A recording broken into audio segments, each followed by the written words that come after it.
Messieurs les hauts cadres de l'administration publique, tout protocole observé, Mesdames, Messieurs les hauts cadres du ministère de la fonction publique, distingués invités, nous remercions vivement Dieu de Tout-Puissant qui, par sa grâce et sa bonté, a guidé nos pas et a permis que nous soyons ici. Qu'il soit loué à toute sa grandeur. C'est donc une immense joie et un réel plaisir pour moi de m'adresser à vous à cette date du 20 juillet 2023, où nous réunissons dans cette salle pour procéder à l'ouverture de cet atelier de sensibilisation et de formation sur les nouveaux outils de traitement des dossiers conformément au nouveau statut général des fonctionnaires et à la nouvelle politique salariale. Distingués invités, pour protocole observé, dans le cadre de la mise en œuvre du programme national de réforme de l'administration, le gouvernement de la République du Burundi vient de se doter d'une politique salariale équitable dans le secteur public basée sur la classification et la cotation des emplois et la politique de gestion des performances dans le secteur public adoptée en 2014. La dite politique a été adoptée par le Conseil des ministres en date du 2 mars 2022. L'élaboration de cette politique a passé par plusieurs étapes, dont l'établissement d'un répertoire des emplois types de l'administration publique burundaise, la fixation des critères consensuels de classification et de cotation de ces emplois types pour les poser, la création d'une base de données cotation, la détermination de la valeur du point emploi.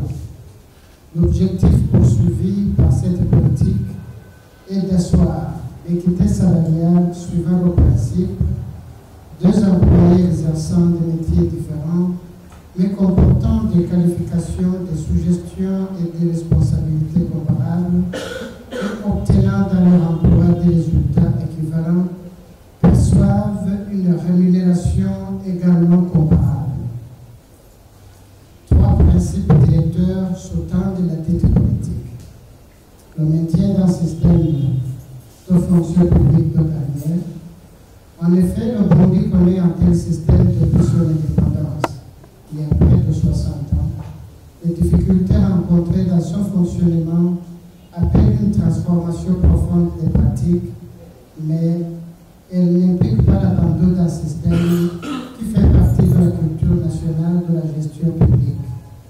Dans un environnement de réforme difficile de cette gestion, où des priorités fortes doivent être définies, le bouleversement de fond en comble du cadre de gestion des fonctionnaires par un saut dans l'inconnu ne peut pas être l'une d'elles.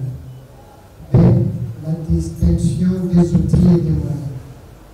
La distinction des outils et des moyens et les débats autour de la politique salariale se focalisent aisément pour les problématiques de niveau du salaire, davantage que sur celle des modalités de son calcul. Du point de vue des fonctionnaires, comme d'ailleurs d'un gouvernement attentif aux équilibres budgétaires, cette approche est évidemment très légitime. Mais c'est elle, notamment, qui a permis la désintégration du système de rémunération en traitant de manière catégorielle ces questions de niveau, sans s'opposer globalement à la question du mécanisme général de fixation des salaires. Petit c, le principe du maintien des avantages acquis. La mise en œuvre de cette nouvelle politique salariale ne peut se traduire par la diminution du salaire de qui que ce soit. Elle n'implique en revanche pas de refus de changement des règles qui, à l'avenir, régiront la situation de chacun. La structure de rémunération, ses composantes seront désormais les suivantes. Il n'y a pas d'indiciaire, salaire de base, qui tient compte du niveau de qualification au recrutement et à l'ancienneté. Il n'y a pas d'emploi, qui tient compte de l'emploi type, effectivement occupé suivant la classification et la cotation des emplois qui ont eu lieu une part performance définie comme complément ponctuel de rémunération suivant le mérite individuel suite à l'implémentation de la politique de gestion des performances. Et enfin, une part liée à la situation individuelle du personnel. Comme il s'agit d'une réforme de grande envergure, il est indispensable que les cadres de l'administration publique soient informés et sensibilisés pour que sa mise en application soit couronnée de succès. Distingués invités, tout protocole observé. La mise en œuvre de la politique salariale débute avec le mois de juillet 2023. Cet atelier est organisé dans la droite ligne des recommandations du Conseil des ministres du 2 mars 2022, parmi lesquelles l'organisation d'une large campagne de sensibilisation des groupes de personnel concernés sur le contenu et le prescrit de la nouvelle politique salariale en vue d'une bonne appropriation.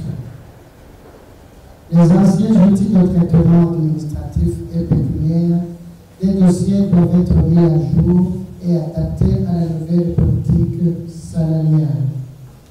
Cet atelier a été organisé à l'intention des responsables des ressources humaines des ministères sectoriels et les cadres du ministère ayant en charge de la fonction publique, afin que les uns et les autres aient une vision commune sur le traitement des dossiers depuis le recrutement d'un fonctionnaire jusqu'à la fin de sa carrière.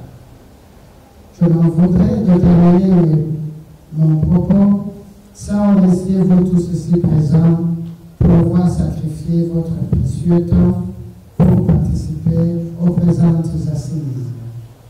Et c'est sur ces mots de remerciement que je déclare ouvert l'atelier de sensibilisation et de formation sur les outils de traitement des dossiers conformément à la nouvelle politique salariale. Je vous souhaite plein succès lors de ces travaux et que Dieu vous bénisse. Je vous en remercie.